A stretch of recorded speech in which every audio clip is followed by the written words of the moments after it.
ዛሬ ከደከመሽ ቤት ገብተሽ ረፍት አድርጊና ሌላ ጊዜ እናወራለን። አልገባኝም። ቆይ ይሄን ያህል ምን ልትነግረኝ ነው? ግድ የለሽም በቃ ባይሆን ዛሬ ወደ ቤት ስልሸኝሽ። ይሊ እንግዲህ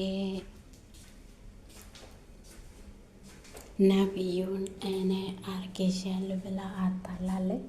ጽጌረዳንም ደግሞ ነብዩ ጽጌረዳን እንደሚወዳት አውቃ እኔ ከነብዩ ነው የረገዝኩት፣ እኔ ሲወደው እሱ ለካ እንዲያርቆኝ እኔ ለሱ ነው ያረገዝኩት ብላ ለጽጌረዳ ይሄን ነገር እኔና አንቺ ብቻ ነን ማወቅ ያለብን፣ ማንም ሰው ማወቅ የለበትም ብላ ጽጌረዳን በውሸት አታላለች ማለት ነው። ነብዩ ደግሞ እሷን አይፈልጋትም። ነብዩ የምፈልገው ጽጌረዳን ነው። እንግዲህ የጽጌረዳ እናት ደግሞ ጽጌረዳን ለነብዩ አባት ለመዳር ድግስ ላይ እያሉ ጽጌረዳ ግን እንደምታገባ ታውቃለች እንጂ ማንን እንደምታገባ አታውቅም እስካሁን። እነሱ እንግዲህ እናቷ እንግዲህ ተዘጋጂ፣ የሚመጣ ሳምንት ሽማግሌ ይላካል፣ ቀጣይ ሳምንት ደግሞ ታገቢያለሽ ብላ እናቷ ትናገራታለች። እሷም እኔ አላገባም እማዬ አታደርጊውም፣ እኔ አሁን ማግባት አልፈልግም፣ ሰርቼ አንቺን ማገዝ ብቻ ነው የምፈልገው፣ ስለዚህ እኔ ማግባት የለብኝም። እንግዲህ ጽጌረዳ በጣም ደንግጣለች። ነብዩ እንደዚህ አይነት ነገር ያደርጋል ወይ በማለት በጣም ደንግጣለች ማለት ነው። አላመነችውም። እንዴት እንደዚህ አይነት ያደርጋል፣ እንደዚህ አይነት ነገር እንዴት ያደርጋል በማለት በጣም በድንጋጤ ውስጥ ነው የምትገኘው። ሐኪም ቤት ወስዳት እንግዲህ እሱ ከሱ ነው ያረገዝኩት፣ እኔ እርጉዝ ነኝ ለማን ስትላ እንግዲህ ለነብዩ ነው ያረገዝኩት እንደዚህ አድርጎኝ፣ አሁን ግን አልፈልግሽም ብሎኛል ስትል ጽጌረዳ እንግዲህ አልቅሳ ልትሞት እውነት መስሏት ማለት ነው። እንግዲህ እሷ እየዋሸች ነው። ይሄን ነገር እኔና አንቺ ብቻ ነን ማወቅ ያለብን፣ ማንም ማወቅ የለበትም ብላ ታስጠነቅቃታለች ለጽጌረዳ። ነብዩ ደግሞ ነብዩ ራሱ አያውቅም፣ ለነብዩ ራሱ እንዳታወሪ እኔ ራሴ እነግረዋለሁ ትላታለች ማለት ነው።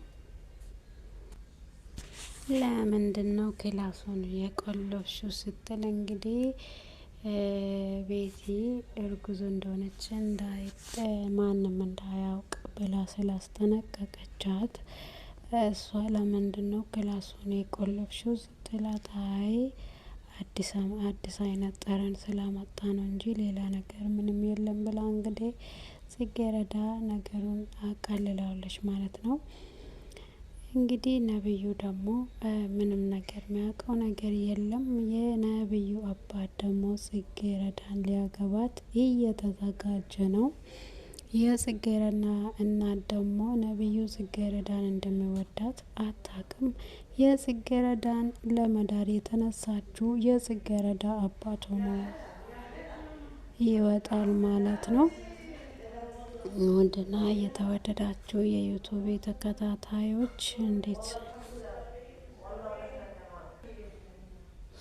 እንግዲህ እንዳመመ ሰው ሆና ራሷን ታቀርባለች። እሷ ግን ምንም ነገር አልሆነችም። እርጉዝ ነኝ ብላ ራሷን ለጽጌረዳ ትናገራለች ማለት ነው።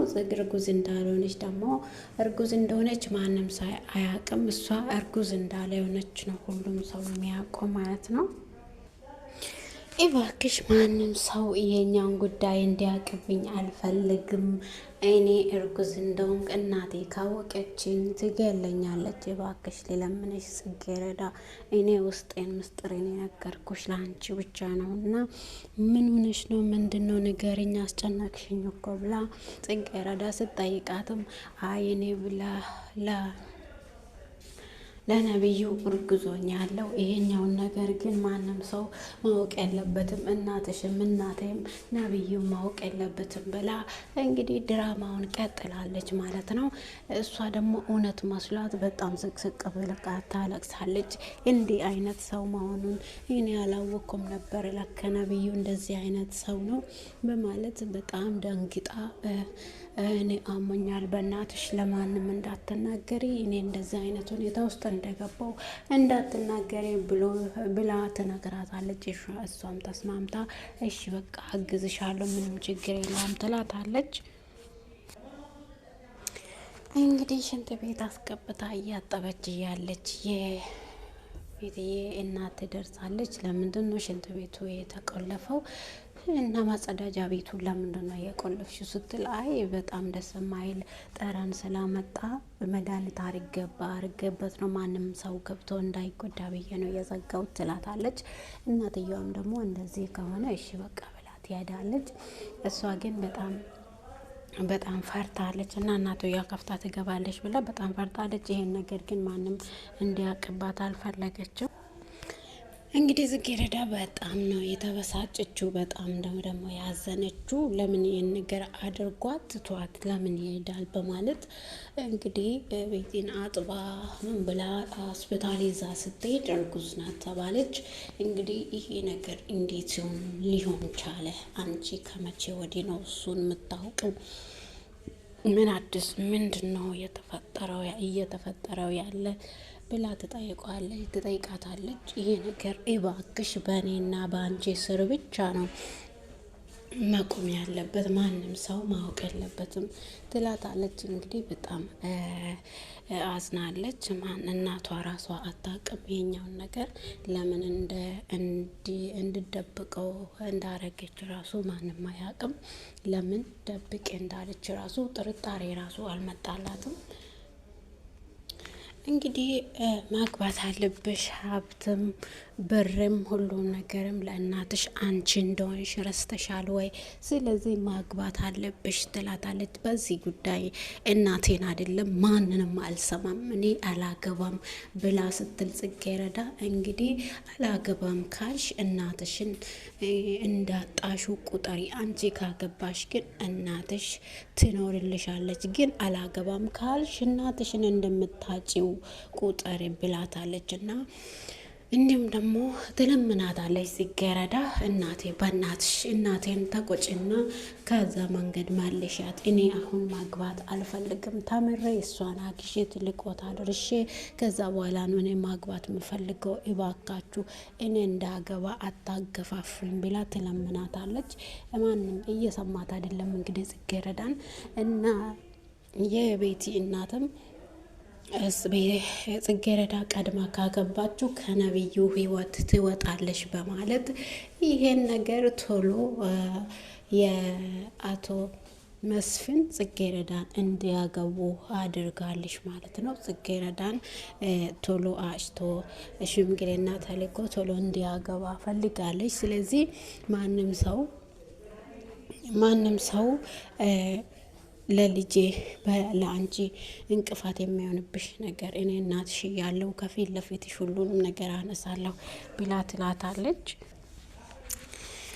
እንግዲህ ጽጌረዳ በጣም ተናዳለች። እናቴ ጭንቅላት ላይ ተጫወተች። ፍቅርታ አንቺ ዘረብዙ ማለት ነው። እኔና እናቴን ከጎዳና አንስተሽ ወደ ቤትሽ ስላመጣሽ ብቻ የህይወታችንንም የህይወቴንም መንገድ አንቺ ትመሪያለሽ ማለት አይደለም። አንቺ እኮ በጣም ጥሩ ሴት ነሽ ብላ በቃ በጣም እንትን ብላታለች። ተናዳለች ማለት ነው። አንቺ ነሽ እናቴ ይህን ነገር እንድታደርግና ያለ ጊዜ እንድትድረኝ ትምህርቴ እንዳቋርጥ እያደረግሽ ያለሽው አንቺ ነሽ ትላለች። አንቺ ቆሻሻ ትላታለች። እኔ ቆሻሻ አይደለም እውነት እየተናገርኩ ነው።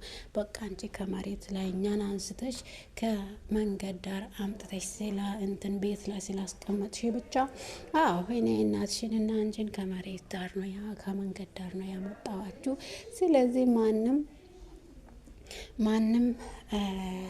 እንደኔ ሊረዳቸው ማንም አይችልም። ግን አንቺ ደግሞ እናትሽን መርዳት አለብሽ እና ለእናትሽ ያለሽ አንቺ ብቻ ነሽ። ስለዚህ እናትሽን በግዴታ መርዳት አለብሽ ብላ ትላታለች ማለት ነው።